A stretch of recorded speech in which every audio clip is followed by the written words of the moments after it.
Very happy and very proud to present a tasting that I've never done before, and maybe the producer as well, I don't know. This is Martin Donac, the producer of the Pinot Noir Unique that we're going to taste now, the first 20 vintages, 21 to be fair.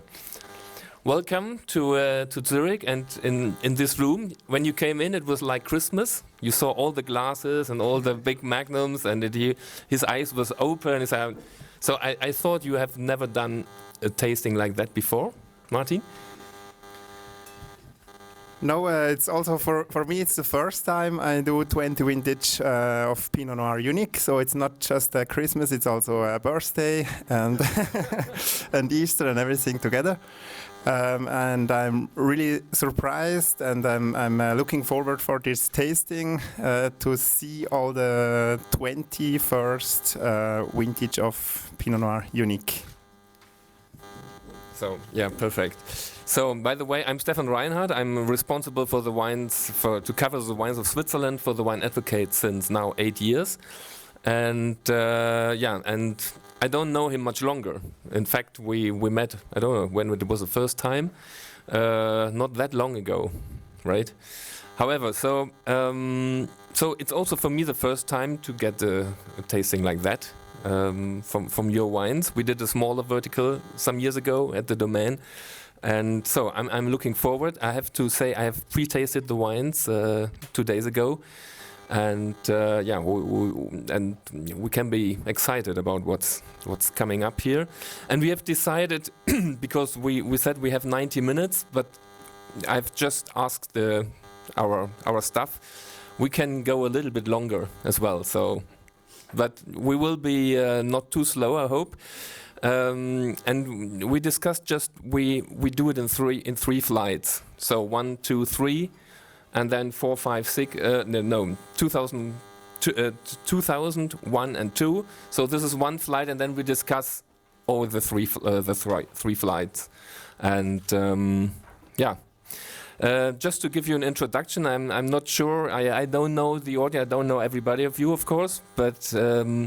I just wanted to ask Martin so we are producing Pinot Noir in Graubünden, which is it's a famous region in Switzerland for Pinot Noir, but maybe not outside or not everywhere in the world. So what makes Graubünden, and especially Malanz, where this wine is coming from, so special for Pinot Noir? Just a very, very short introduction, please. So I think we have the perfect conditions for this grape variety for Pinot Noir. Pinot Noir is our main grape variety in Graubünden. I think 80% of the production is Pinot Noir in our region. We have a perfect climate for Pinot Noir. We have also the perfect soil with a lot of calcar in our soil. That's really perfect for Pinot Noir, and especially with the climate change, it's getting better and better. The lowest fields are maybe already too warm for Pinot, like Spieger, which was always our best vineyard. We will take off this year. We will plant completely there because the lowest fields are already too warm in hot years for Pinot Noir. But we have the advantage, we can go up with the plants. So 50 meters difference over sea makes nearly 1 per mil of acidity. So we can go up, and we have the advantage, we have very dry harvest seasons, very dry autumns, and so we can really wait with picking grapes. We can pick very late. We have a very long vegetation. So Burgundy have maybe 1 week earlier the Austrieb. Bud break. What break? Okay, maybe maybe one week before us, but we pick grapes nearly 3 to 4 weeks later than in Burgundy. So we have a very long vegetation period, and we have from the flower to the harvest to picking the grapes, we have around 100 days. In Burgundy, that makes 90 days. So we have nearly 10 to 15 days longer from the flower to the harvest season. So we are on altitudes now with a unique. You told me that is coming from the Selvanen, which is 50 meters higher than the former vineyard Spiger, and you told me that makes 50 meters in Graubünden makes more acidity of 0.5 promille, right? Till one. So, maybe even one. That's a lot. I didn't expect that. Only 50 meters made such a huge difference in Graubünden. Okay, and so you came back to you traveled the world. You have worked almost everywhere in Bordeaux, I think, as well, right? So not a typical Pinot region. Not a typical, but you got some ideas from there, maybe. and I think your father was also traveling a lot, Bordeaux and Burgundy, of course, I think. And so when did you come back to the domain to start? Was that 2000? I know that is the first vintage, or this is the first unique that was your idea, in fact, right? What was behind it? Why did you want to do something completely different? Or not completely, but yes. So I worked in different vineyards and different wineries around the world. And when I came back home, and in 2000, I was still working in Bordeaux on the vineyards of Stefan Eiperg.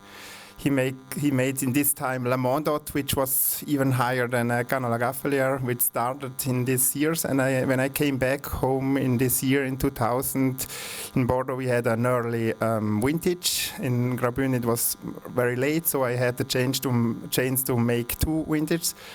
And when I came back home, I just steal my dad the best grapes to look what we can make out of it. My idea was just to find out what's possible in our region with Pinot and to make it to an excess, really to bring the best grapes together, to make the best out of it, just to look what's possible in Graubünden. Okay, then I would say we should start, right? So let's take maybe, I don't know, 5, 6, 7 minutes for the first 3 wines. And then we come back and give you additional information to the wines, if you agree. Should we do like that, or we give some information in between? So, but we don't want to disturb you by talking too much, you know. Okay, let's check. Enjoy, by the way.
So we both we start talking quietly, so we don't want to disturb you. So go ahead.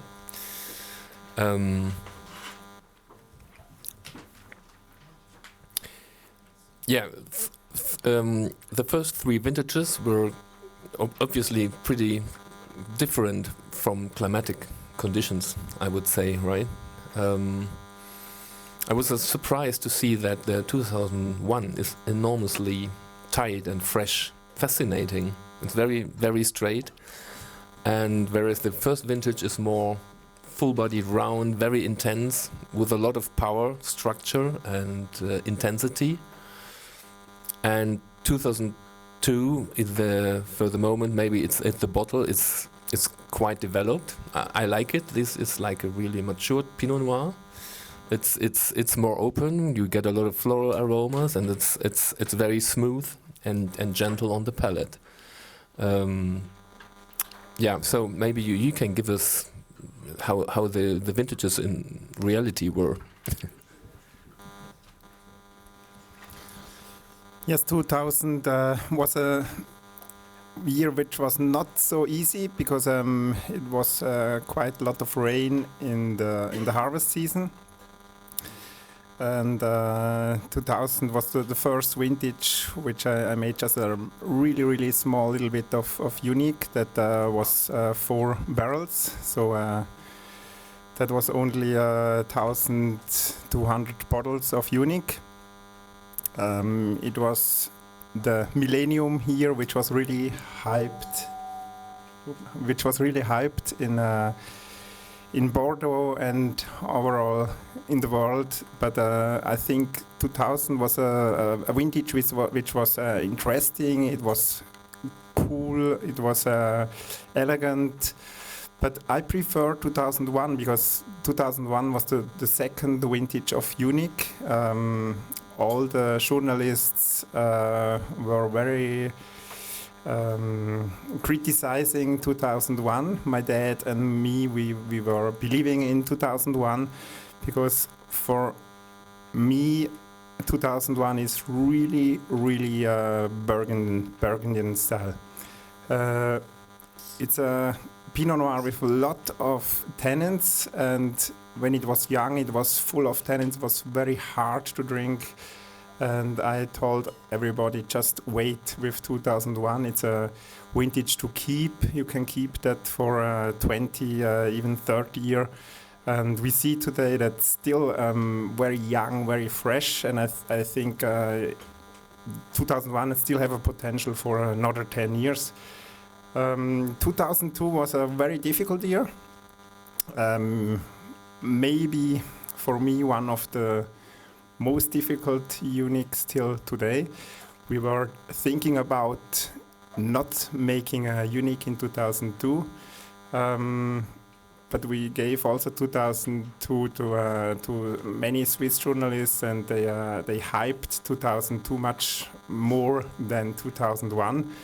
And so we thought we can make a unique because we really thought to not make a unique. The idea when we started with unique was to make that only in the really good years and to leave it if it's not possible.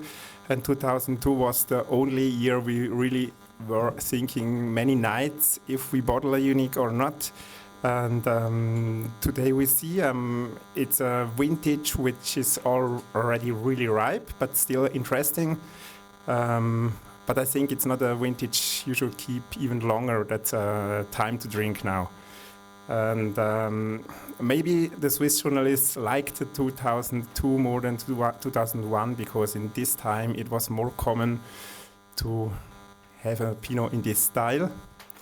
And I think today they know also that a Pinot with tannins, which is stronger, can be much better for the future. So, as I mentioned, I pre-tasted the wines 2 days ago, but with the Coravin, so we didn't uncork the bottles. So they were just took out a finger head just to check if the bottle was okay. And I remember the 2002 pretty well because it was completely different when I poured it from the bottle. So it's maybe, I don't know, the Coravon couldn't have that influence that the wine is now it's in the glass since maybe 20-30 minutes or so. So there's no reason to fear that the bottle that you might have in your cellar or so it's overripe now or over matured. It was shown pretty well, and in fact from the first 3 wines it was my favorite 2 days ago, and now it's in fact the 2001, just because of the because I'm a German, I'm used to have acidity, and so I like the energy in this wine, and it's really tight and but very long, has a lot of energy and structure, and and also the 2000 shows now a little better, so aeration was good for the wine. And so, and also in terms of color, because I'm always writing the color as well, the color of the 2002 was also more fresh, less open. So that is, if you have the bottle, you shouldn't decant it probably at home. Yeah. Okay. If there are any questions for the first 3 wines, you can put them now. Otherwise, I would say dedicate yourself to the next 3 wines. Should we give an introduction just to the vintage 2003? I think many of us remember as extremely hot and extremely dry as well. And I have to say that the wines have developed surprisingly well. Not only this one, but in general, I had yesterday a Pinot Blanc from 2003. From Troticon, from what is his name? Zahner. Yes, this was absolutely fabulous. The wine. It was in barrique for 8 months or so, and so I'm surprised, even in Germany, but in many locations, that the 2003 could have developed much better than we all expected. So, and your wine was another example. So this is 2003. I think if you have to add something, do, and feel free. And then 04, 05. Can you give us a small intro? Yeah, 2003 was the really warm, hot vintage, dry vintage, dry summer. And we saw it's very difficult to age a 2003. Because the acidity was missing in 2003. But even if we open today 2003 bottles, they are still nice to drink. Maybe the acidity is really missing a little bit, but it's still fresh. It's not the problem that they are oxidated or so. 2004 was a little bit more difficult. 2004 was a rainy, cool vintage, which often surprise when the wines are aged. Often the cooler vintage make a really nice development. And 2005 was for me also a really great year. I compare it a little bit with 2001. Maybe it has not so many tenants like 2001. And it's a little bit warmer, but 2005 is also one of my personal favorite vintage, but I didn't taste it for a long time, so I'm also looking forward to do it. Okay, we shut up a little bit to taste the wines, and then we discuss the wines.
Fascinating three expressions of the Selvanen, or of this unique, I find. Clearly 2003 is the wine that you would always say it can only be 2003, with this generosity and sweetness and so smooth. And to be honest, I don't miss acidity here, because it's so harmonious, the wine. And I mean, it's 2003. It has other talent than acidity. It's this beautiful ripeness, and it has a seamless texture, and it's very rich and smooth, very elegant, and I really like it. It needs probably another dish like 04.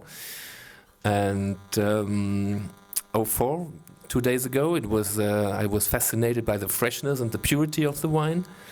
And it's obviously from a cooler vintage, which I think was for a long time overshadowed by 2003, of course, and then by 2005 as well. But always a vintage that I really liked a lot. It's of course less generous, but it has a lot of energy, freshness, and fine grip, and I really like it. And with the 2005, I said, wow, that was also 2 days ago and today again. This is so much Pinot and finesse. You know, the flavors are so precise, and then I'm using the word Pinot-like, you know. And maybe it's the question not only of the vintage, the wines are becoming older. You told me they were planted in around 1990. So they come now into an age that is becoming really, really interesting. I don't know. For me, this is the most complete wine, and everything is on its place. The tannins are extremely fine. That is spectacular, I find, and they are intermingled with the soil character, with the acidity from the chalky slate soils. It's a great complex of acidity and tannins. And the bouquet and the fruit expression is just beautifully fine, and that's a really great Pinot Noir for me from Switzerland. So it's an impressive flight for me. Yes, for me it's also very impressive, because the three wines are completely different. We have such a big difference between wine and wine.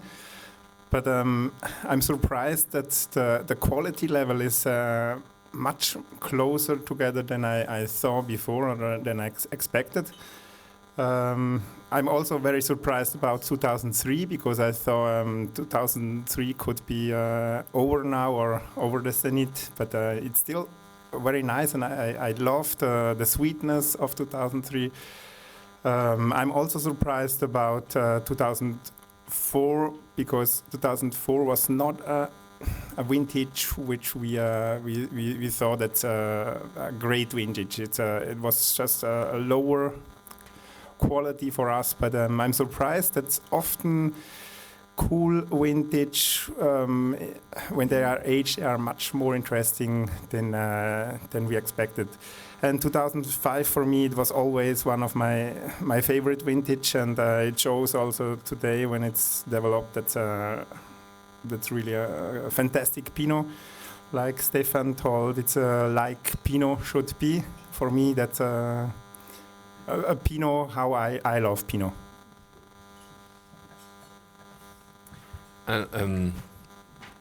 Do you have any secrets that you like to share today? I just was because I was wondering if you changed something in vinification, maybe when you have the first 3 years and then suddenly, or the first 2003 is special.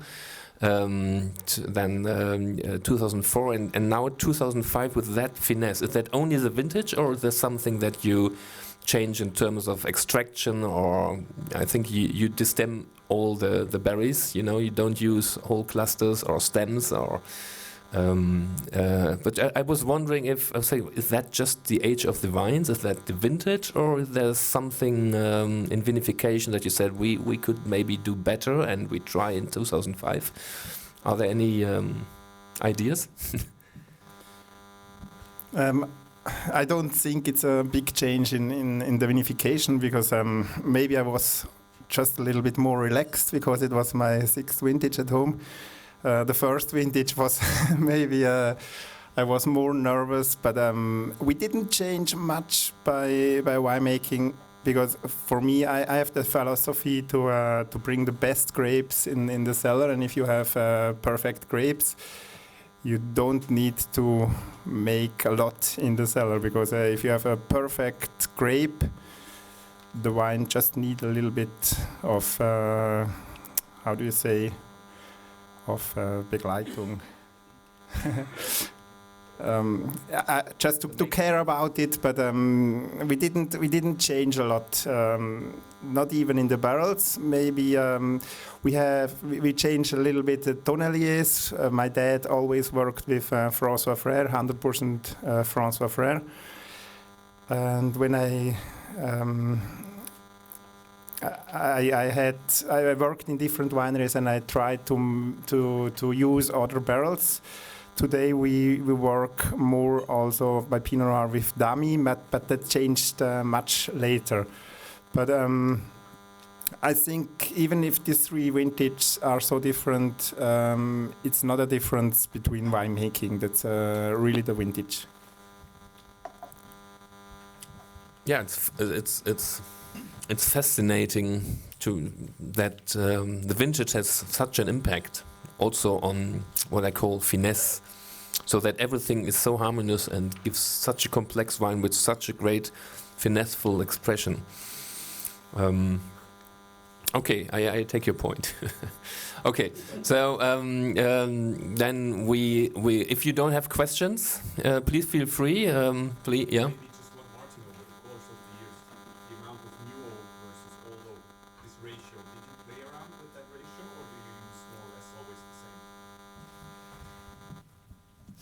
We worked always with 100% new oak. When we started with the Unique, we used only François Frère. And I can't remember exactly which vintage it was when we also used some other barrels. But I think it was much later than 2005 when Damy came also, and Taranceau. Today we work with François Frère, Taranceau, and with Damy. And Damy is usually a barrel which is used for Chardonnay.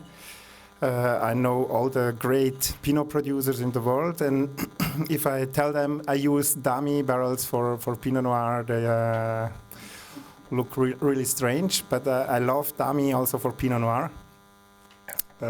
Yeah, maybe the only secret I can tell today is that the first privé, our selection of Unique was also a Damy barrel. Was that set? Okay. Any other questions? Sorry for my bad English, but I do my best. By the last class, maybe it's better. So we're in two, so don't worry. Yeah, so I would say we shut up a little bit for the next three. 06, which was also quite warm vintage, if I remember well. Football championship in Germany, so I remember it very well. Yeah, we talk about the vintages later.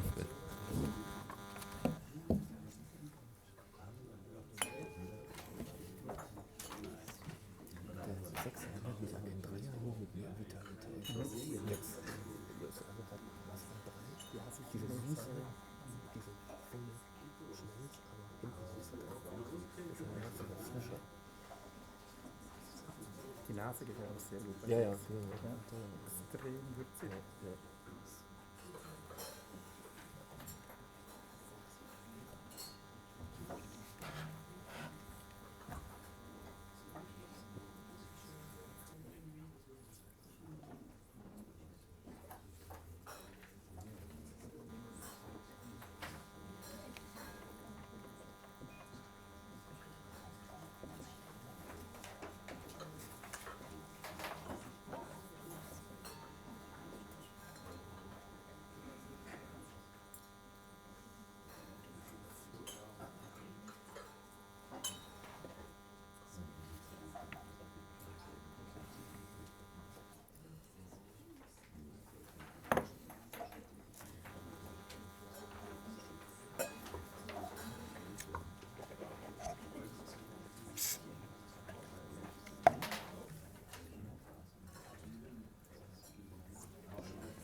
So I just give a comment on this 2006, if you agree, Martin.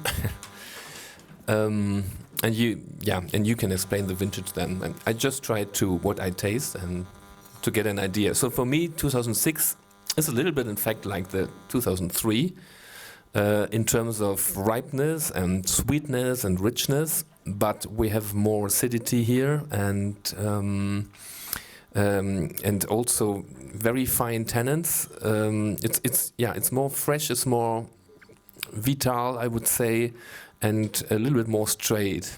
It has a vertical course on the palate, and I think has the great future ahead of this wine. It's also beautiful, and I don't fear that 2003 will fade in the next years. Also, I think at least 10 years, and for the 06, I would think it's much longer. It's only 3 years, but the wine is different. It's more tight. It's more structured. It's more fresh, and I think it can keep for a really long time. Also, 2007 seems to be from a very warm vintage. But the acidity maybe is a little bit less. It's also sweet, and my finding is also that the tannins are different. Maybe not as fine as in 05 or in 06.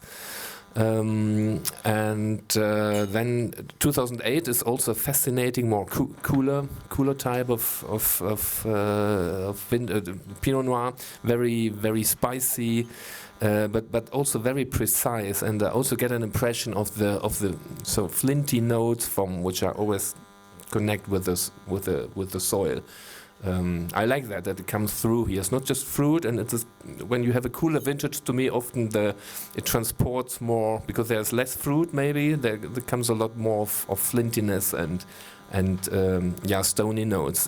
And on the palate, it's not only intense, but it's also quite powerful. I was surprised to see that, and the tannins are ripe, but there seems to be a lot of them. So it's also wine to keep for me.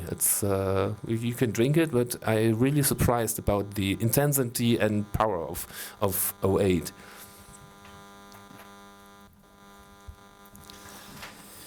Yes, for me it's the same. 2006 has more freshness than 2003, but it's in the same style.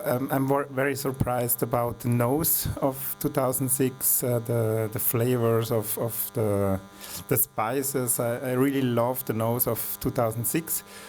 For me, maybe 2007 is the how do you say, the smallest wine of these three. 2007 was a difficult year, a very cold year. We had also enough grapes on the stocks, and it was not so concentrated like maybe 2006 or 2008. And 2008 is for me also a very typical Pinot Noir, which I really like. I was wondering about it because a friend of me, which is also here today, opened a bottle of 2008 a week or two ago and told me it was really oxidated. And I was wondering if the Magnum bottle we open today is also like that, but it's not at all. Maybe the bottle had a cork which was not optimal. Because the last bottle of 2008 I had was also in a very good condition. That's a problem from aged vintage. If the cork is not always the same, you have some bottles which are better than the other ones. So I also think 2008 is still a wine to keep. Since we are only tasting from Magnums, when I know you taste the wines more often at home. If you're in the mood, you open a vintage like 08 maybe or whatever. How big is the difference if you what you have in mind from small bottles? Because I suppose that you don't open a Magnum that often. So as we all know, the development in the big bottles is always slower. Is there, from your experience, is there a bigger difference? Can we conclude from what we taste from the Magnum to the smaller bottles? Is there anything you can help us for the collectors which are here, maybe? Yeah, I think a normal bottle develops a little bit faster, but I think the difference is not so big. It's a question of the cork, because not every cork is the same. So you can have a bottle which is perfect, another one is maybe a little bit developed, even if it's stored in the same conditions. But it's, if everybody think here that I drink every week or every year all the vintage, I see many fans of my wines, I see many customers here which love my wine, and it's so difficult to get unique today. So difficult it's also for me because our stock is so small. We have 4 magnums left now, so we open now the 5th last magnum of our own collection. We still have it 4 times now. I think this masterclass was sold out very quick, and they asked me to make. They told me it was a record for of a Robert Parker masterclass. They asked me to make a second masterclass with this collection. I told them no, I can't do it because I will keep my 4 last magnums I have at home. But I'm really happy to share it with all of you, because I see so many friends, lovers of my unique. And so it's also for me, it's very rare that I really open older bottles of unique. So I don't drink every year, every vintage of unique. Sorry. I was still working, sorry.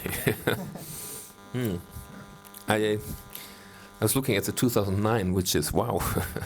Sorry. And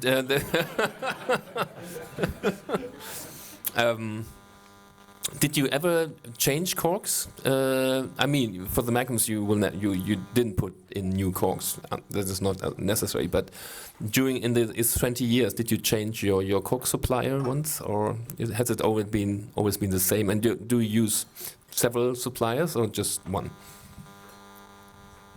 We use only one supplier of cork. We have very good corks, which we get. Our wines goes almost 70% to restaurants, and I have so many sommeliers. They tell me they have never so less cork like with our wines. But even you can get a cork, and we were changing always more and more to Diam now, and today there are also very great famous wineries in Burgundy which changed to Diam. Also in Bordeaux, a very good friend of me is Olivier Bernard at Domaine de Chevalier in Bordeaux. He changed everything to Diam now, even the first wine, and we changed now all the white wines the last years to Diam, and decided to fill the 2020 unique Pinot Noir also with Diam. So from next year we have everything with Diam, and I think a good cork is the best system to close a bottle of wine. But only if it's a good cork. We have so many differences between bottles because the cork, so we decided to make in the future everything with Diam. And I think as more great wineries change to Diam, it's also much more accepted. And with Diam, the wine age even slower than with a cork. It's interesting. I didn't know. So, but so far you didn't use Diam for unique, Never know. and for the other wines as well. Not yet, or Yes. for the passion. Yeah, for the white wines, for tradition and our simple wines, we use already long time Diam. We changed 2 years ago to all our white wines to Diam. Last year we changed also by Pinot Noir Passion to Diam, and this year we even filled the unique Pinot Noir with Diam. a great advantage of Diam is you can't put it back into the bottle, so you have to empty it and buy a new one quickly. So you're a smart guy, Martin. In our family, it's always like that. If you open a bottle of wine and we don't drink it, it's not our problem. It's the wine which is not good. So I hope my wines are so good that they are drunk and they are not closed again. Yeah, we check that out now further. So. Okay, we have 5 minutes or so, or a little bit less, for the next three. 9, 10, and 11.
Okay, let's talk about wine. um, Pinot Noir. Sorry. Yes. Impressive flight, I would say.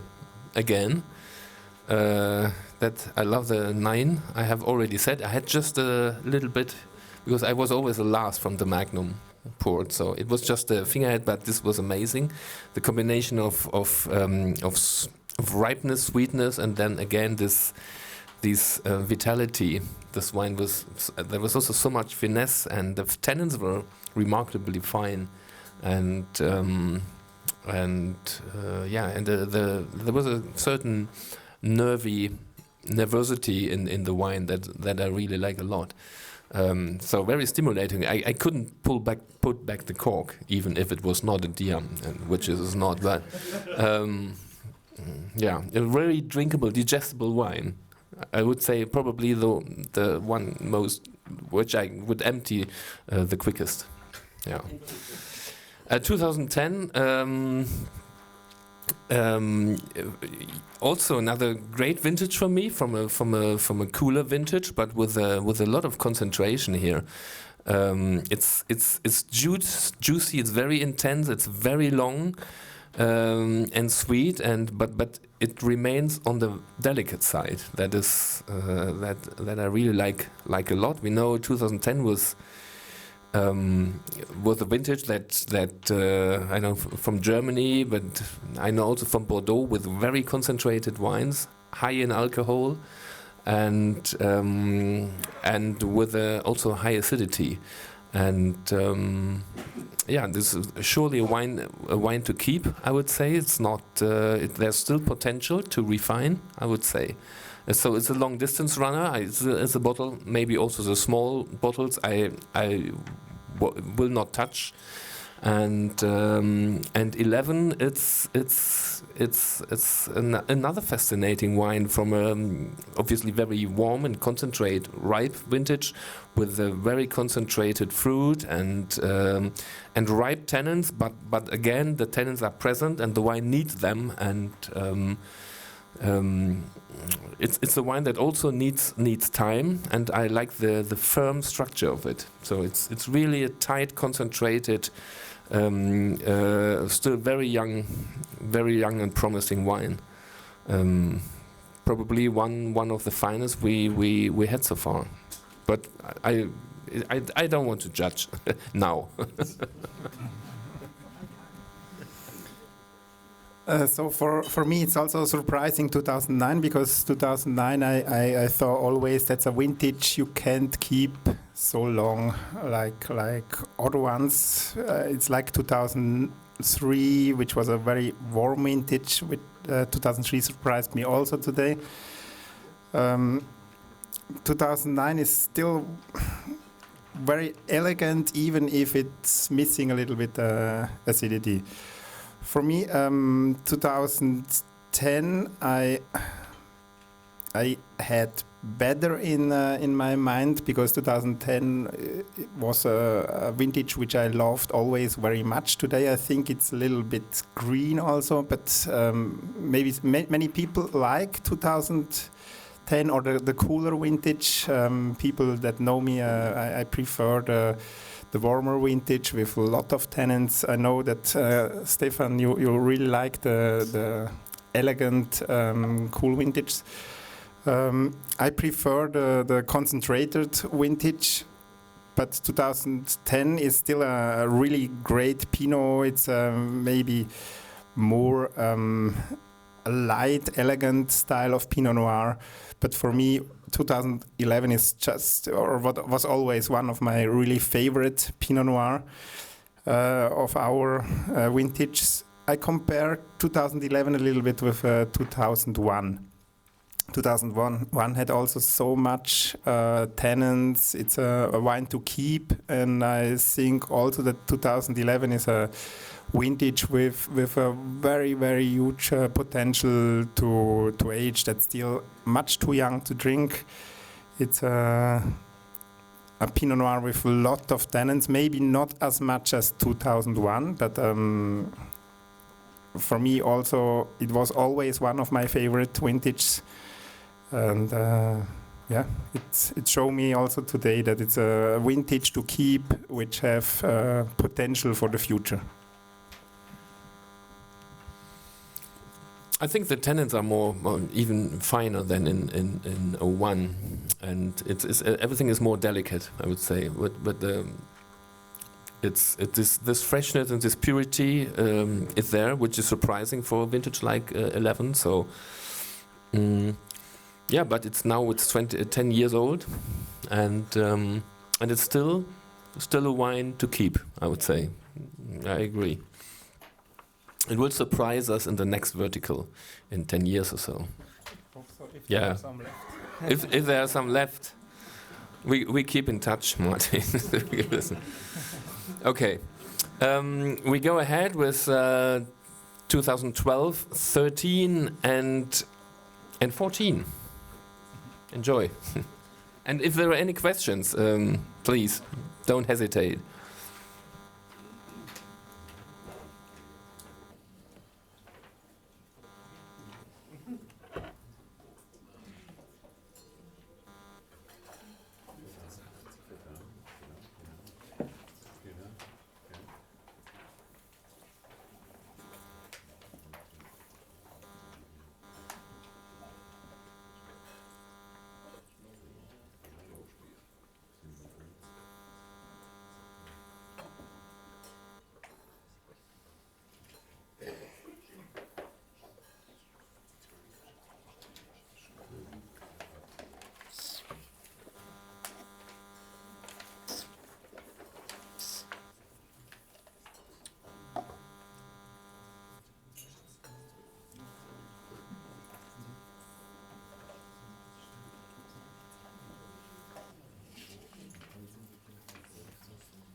Okay, we are back.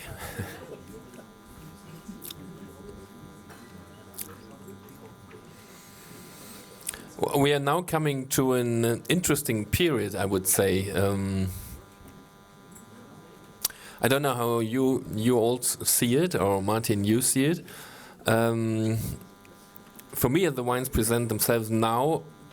It's not the drinking window for them at the moment. It's funny because when it's only 2 days ago when I pre-tasted them, the 2013 was much more open and it has closed down a little bit. It's now much more astringent and much more concentrated. But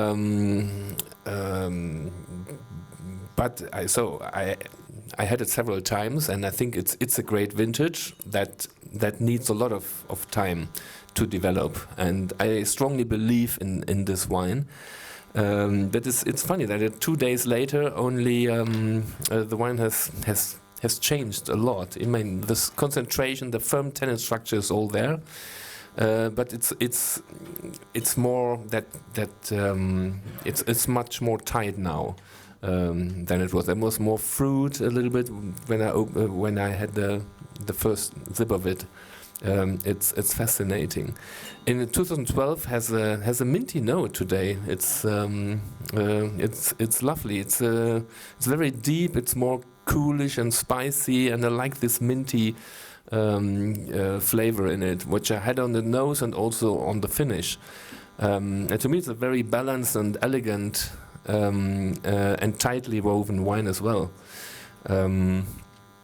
And there's juice and there's intensity, and so it's I think it's another wine that's more focusing on texture and fruit, and it's very delicate, but it's a wine to keep for me as well.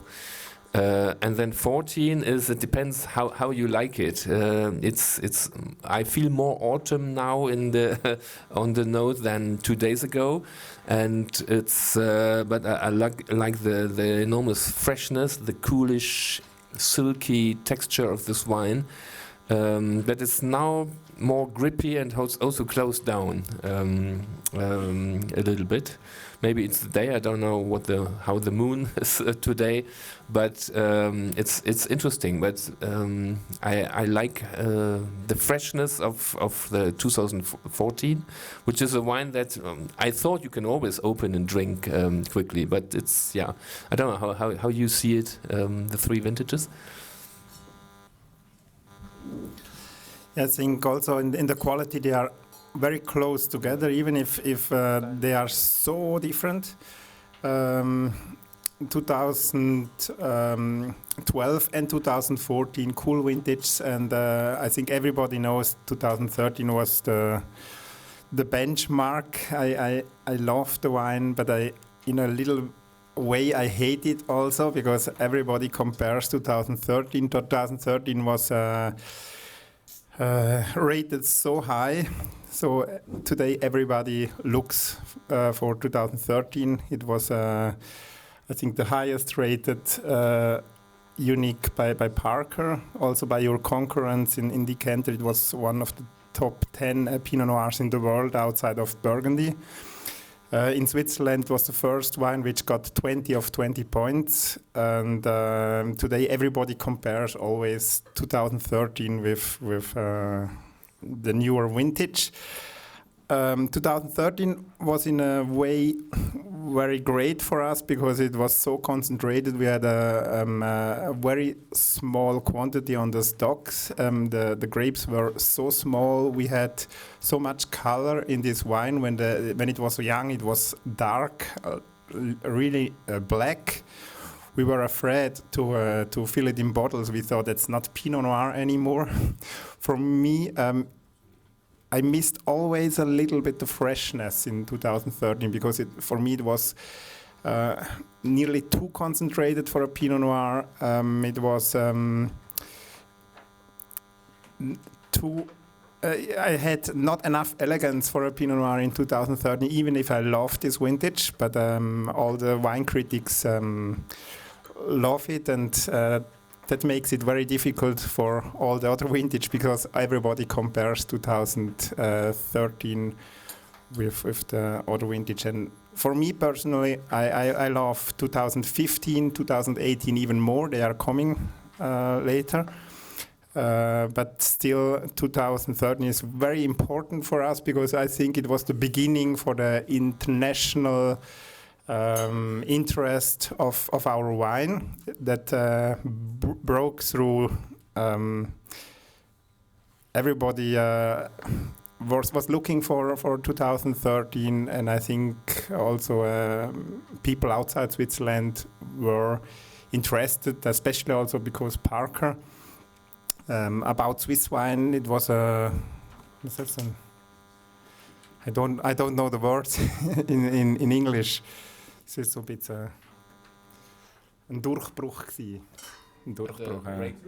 Breakthrough, yeah, for in the international market. And so the 2013 was always an important wine for me, and it will be always an important wine. Even if I have newer vintage, which I rate higher than 2013. Yeah. So I talked a lot about 13 now. No, I didn't know the story of 13, so I feel guilty, but I still believe in 13. Yeah, we will discuss this wine several times in the future, I hope.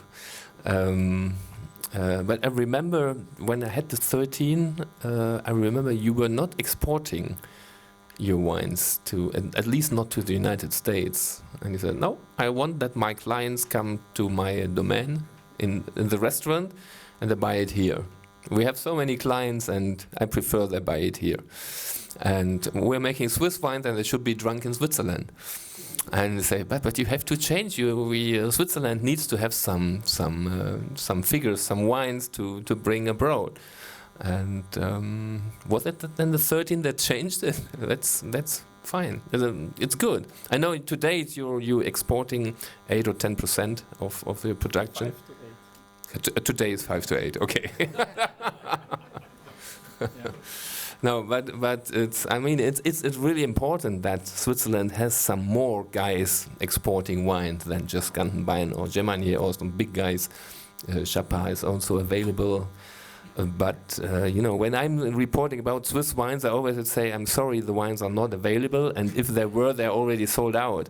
I'm speaking about 400 and more wines which are not available, which is a little bit. You can ask yourself, why are you doing that? Yeah, because you are Switzerland. Okay, now we have another amazing flight, 15, 16, and 17. Enjoy.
War jetzt wirklich nichts dabei, das richtig abgefahren ist. Und da sieht man schon, dass die Weine in unserer Region heute ein Potenzial haben, in großen zuzureifen. So we have to talk now. An amazing flight, as I find, on a very, very high level, although the wines express themselves again very, very different in style. 15 was an extremely warm vintage. I remember many compared it with the 03 when it was young, but I mean it's 12 years younger, but I'm sure it will develop very different. It's such a delicate, refined and filigreed wine, in fact, that I was completely surprised that the 2015 can be expressed like that. There's perfect ripeness, and the tannins are ripe, the acidity is ripe, everything is very playful together. It's a little bit like I had it in 2005. That everything is so harmoniously interwoven with each other. It's an amazing wine to me, and there's a lot of energy in it, which I think it will. I can drink it today, but this is a vintage. The collectors should have bought more cases than usual. I think it's a great wine to keep. Impossible, because when is it? You know, I mean, I'm sure you know. I didn't know that he doesn't send out any mails when he sells the wines, and the people know. And then after two days or so, it stopped. It's gone, evaporated. So yeah, I like it when it's like that. It's pretty cool. That shows me that you have a really customers that trust in you, probably since a long time, and it's pretty cool without sending out anything. I mean, he's quite active on social media, but but he says then only, "Oh, sorry, my wines are sold out so quickly." So that's good. It sounds cool, but it's not so cool to make the allocations. I can imagine. Then 2016, to me, another fascinating wine that we have to keep, I would say, because this is combination of. This is really concentration, and it's powerful. It's very tightly woven again, but there's also juice. But it's more pithy maybe than others. It's really classical 2016 vintage, which I remember. I'm not sure if it was the same in Graubünden, but I remember 16. I was in Alsace. That is not that far away. Because I remember the spring and the early summer. It was only spring. It was so rainy, and there was a lot of peronospora everywhere. And then the sun came out only in early June, or was it already July? I don't remember. But then the summer was extremely dry. It was announcing the upcoming vintages, like 17, 18, 19, 20. The summer of 16 was extremely sunny and dry, and there was no rain for, I don't know, 3 months or even more, 100 days, nothing. And so I remember that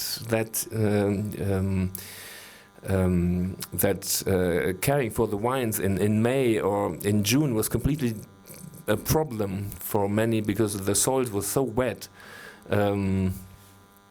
That plant protection was a really challenge, like in 2021, and then many did reduced yields. It was reduced anyway by peronospora, but then they were deleaving, and then the sun came, and you had a lot of sunburn problems in 16. I find so a challenging vintage for sure, and. It's a fascinating wine. It's a wine to keep, I would say. And Yes, and then 17 is another, I mean, almost unspectacular vintage, but it's so much finesse and elegance in this wine, and you can drink it now, but I would keep it. I would. It's a wine that it's fun to drink today, and. But it's so sweet, silky, elegant, very, very long, very intense, and it has a lot of tannins, but very tightly woven and very delicate. And the length is also impressive and great wine again. So I would say it's very sexy wine to keep. Yeah, that's everything. Right, you told. For me, 2015 is also one of my really favorite vintage. Like I told you before, me personally, I rate 15 higher than 2013 because I like 15 is also very concentrated like 13, but 15 have a lot of freshness, which I missed a little bit in 13. For me, it's much more Pinot Noir, how I like Pinot. 2016 was really a very difficult year, as you told. We had big problems the whole year, and we had also problems in 2016 with the Suzuki, the flies. We had to. I think we harvested in 2016 3 times longer than in a normal year because we had really to select every single grape. We have a really great harvester team which works already very long time with us. Many wineries, they are proud about their sorting tables in the cellar. When you go to visit the winery, they show you the sorting table. And they talk a lot about their sorting tables and the quality they bring with these sorting tables. And I have the philosophy, a grape I don't like in my cellar shouldn't come already to the winery. So we make everything in our vineyards. We select the grapes in the vineyards.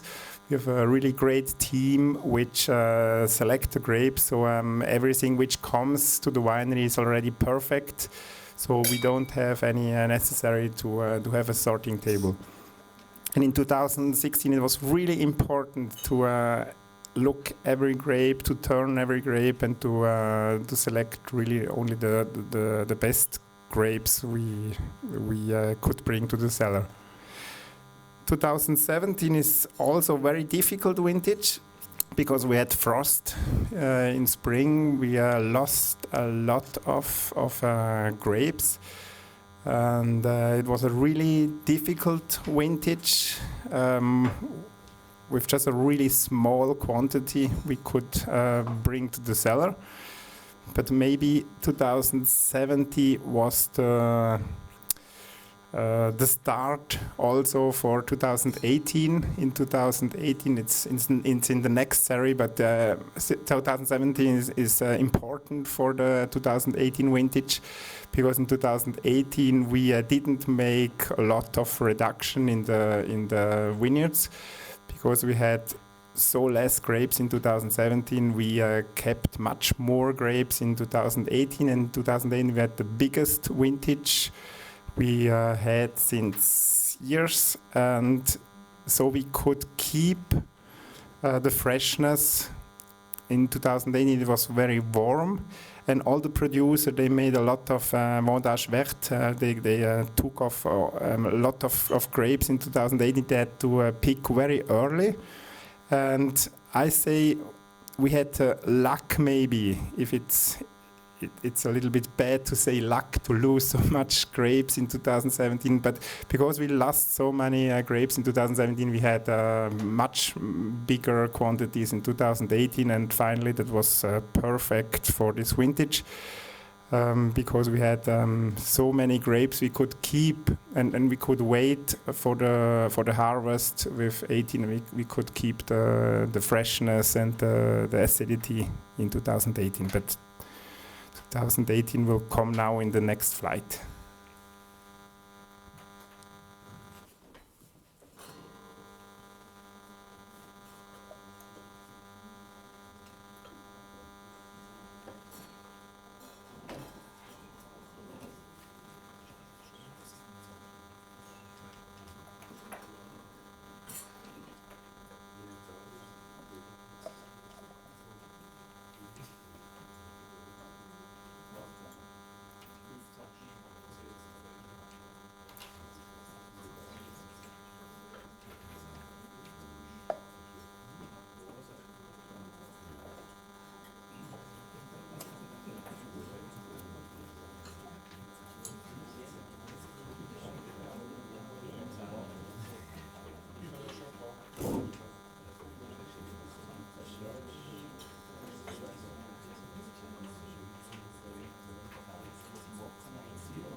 Haben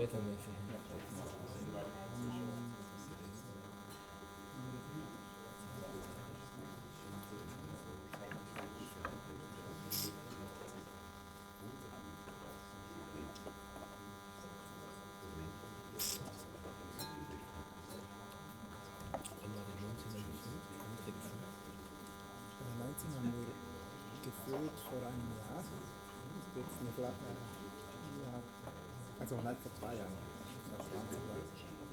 Also 19 vor 2 Jahren. Dann letzten Frühjahr verkauft.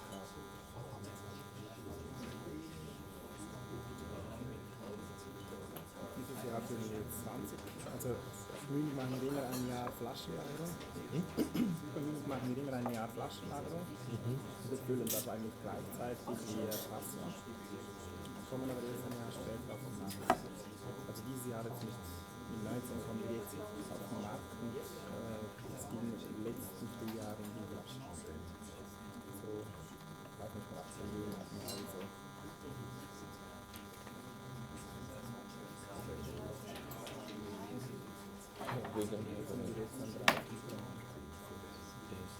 Der kriegt eine neue Bewertung.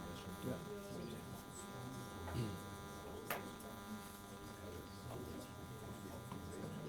Hat dir schon sehr gut gefallen, dann Fotos weiter.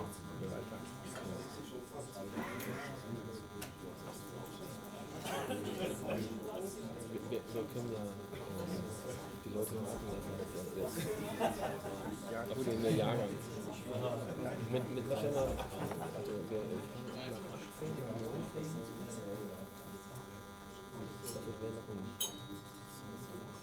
ich denke, viele wissen, können sich vorstellen, was es ist, weil die wissen, dass 18 wieder ein Kilo gibt.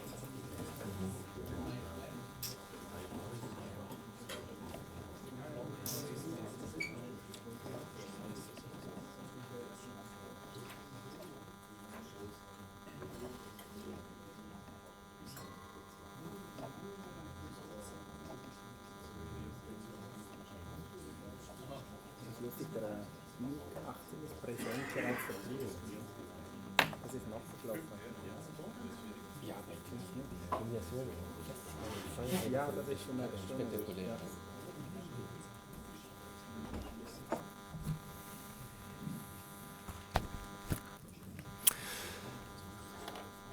So we have 2 official wines and one surprise, which you don't find in the catalogue. This was a spontaneous idea from Martin to bring a surprising bottle. 2018, another spectacular dry and warm vintage, which I don't get in this wine. I mean, there is no heat, there is no stewed or cooked fruits, there is no massive tannins, and it's really, really delicate. And it's like the 15. I'm wondering what did you do to keep this finesse and elegance in this wines? And so in the blind tasting, I'm not sure if I had said this could be in 2018. And it's 18 is to be honest not my favorite, not my personal favorite vintage, not in your case, but in general, because the fruit is enormously ripe and the wines are concentrated, and I'm sure many of the consumers like these richness because it's easy to understand, and it's smooth, and it's ripe, and it's everything is there, and it's nothing complicated with 2018. But I was always more fascinated by the 2019 because I thought that there's more acidity in it, and the wine are more precise and more maybe also terroir driven than 18. So in your case, I was really surprised, and I still am. It's you have to explain what happened, that you have such a brilliance and purity in this wine, like in 15, and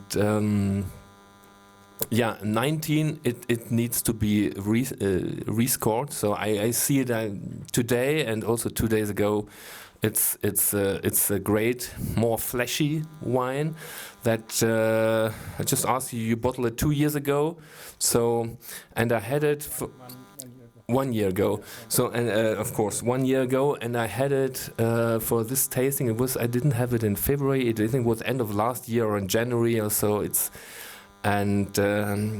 was a wine I tasted for several days, and I didn't come along with it like I used with other vintages, and I was sure there must be something more in 19 than I can detect now. But sometimes it's like that. I can only write about what I find in the glass, and at that time is was very defensive, and now it's slowly coming up. And yeah, so surprising wine. What can I say? It's a fascinating wine that is combining finesse and purity with enormous tension and density, and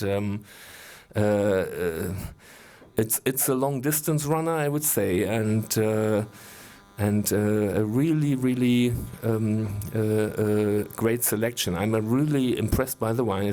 I thought it was maybe one of the finest, maybe the finest Pinot Noir I've tasted from you so far, and I was really impressed by it today again. And I think it's really a wine to keep, and fascinating, maybe one of the finest or the finest Pinot Noir I had from Switzerland. It's an amazing wine, I think.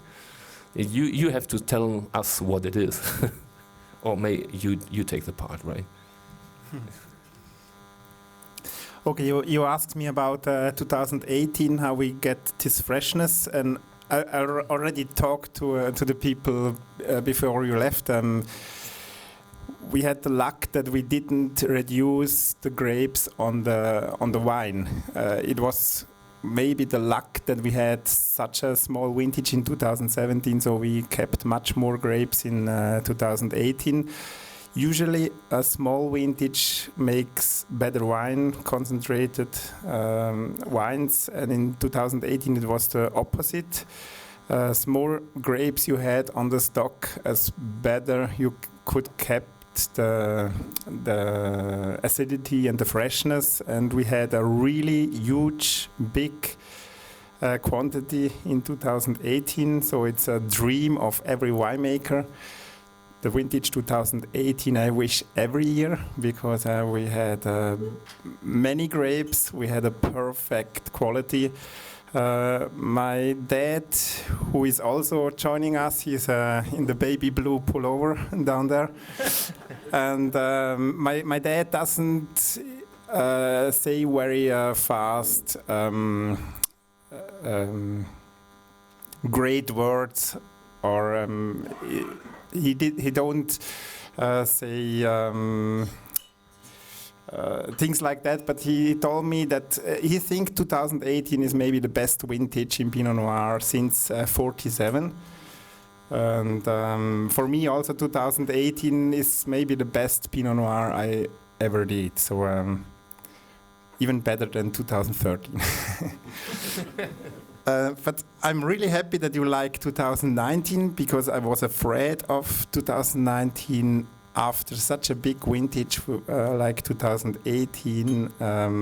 I thought that 2019 was a light vintage, but which developed in the barrels very well. It's a great vintage today, which I like also really much, but it's a big difference between 18 and 19. And yeah, we have a wine 21 in the last surprise glass. So I know many fans are here, and they also know that we do a special selection out of Munich, which is called Pinot Noir Privé, which we did in the my favorite vintage 2013, 2015. And the last glass we have Pinot Noir Privé 2018. which is the third vintage of Pinot Noir Privé.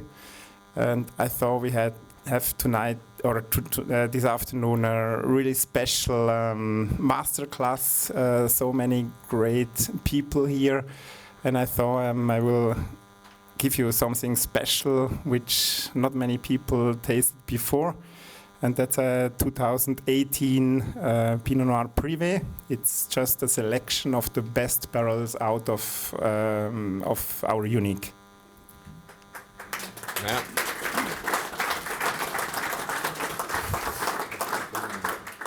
He is a very generous guy.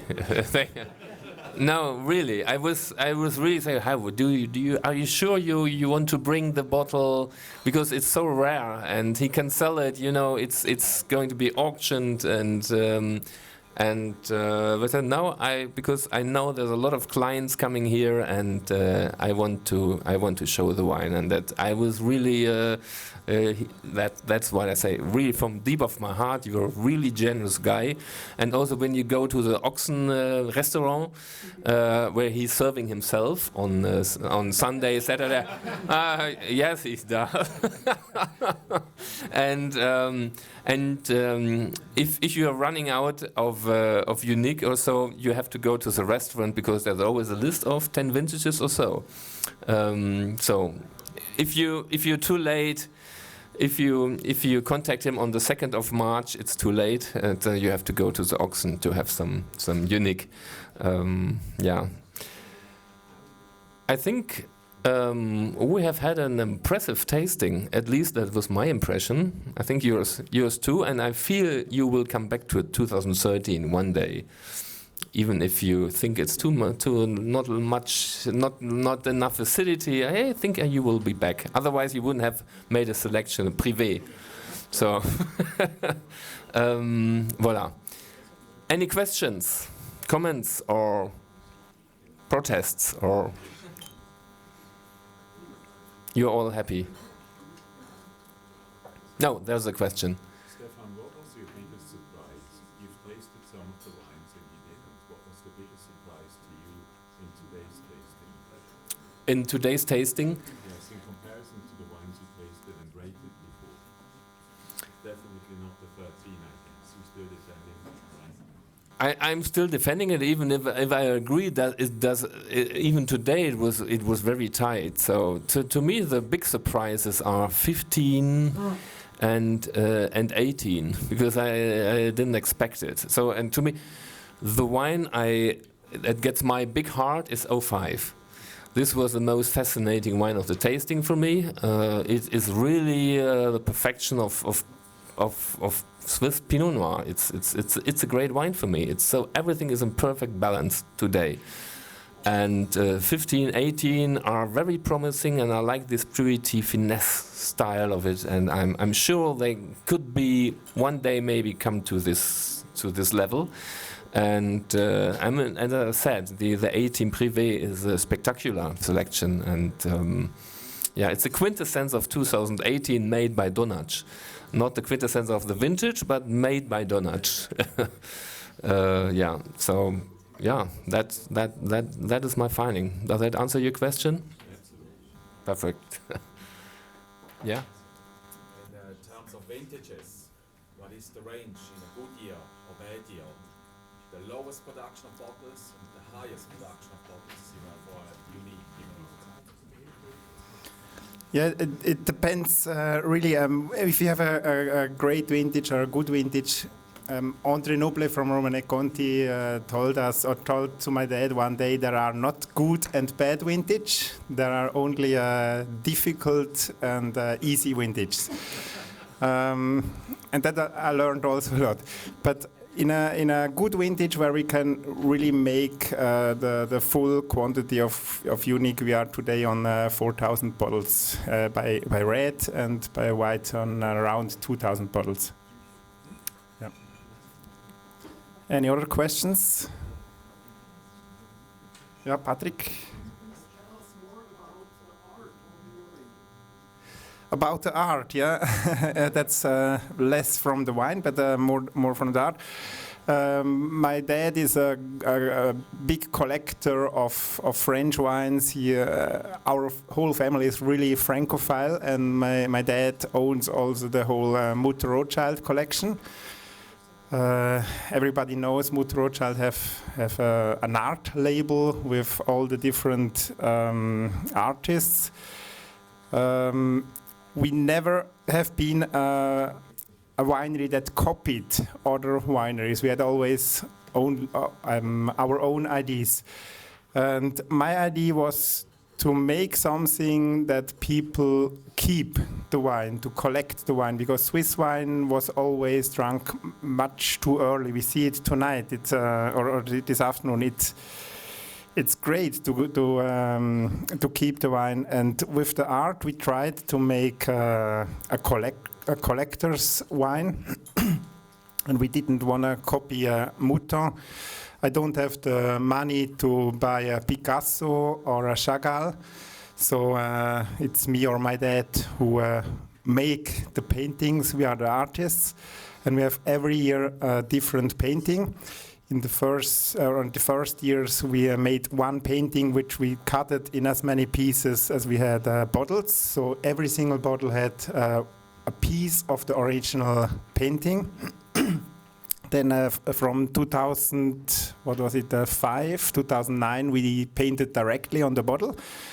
And now we have always less and less time. The production is also a little bit higher, so we don't paint directly on the bottle anymore. We have now a print which we put on the label, but even there, every single bottle have a unique label. That's also the name of the unique. So we have for every single bottle a different label, and we try to make a collector's wine like that. In 2019 we have a really simple label, a black label, for me like in a smoking. It's a celebrating label. And next year we will have a really crazy, colorful label, something really special. I think first time in the world you see that, and so every year we have something different. And the main label is always the same, and it's just a small piece which is every year different. Yeah, Miriam?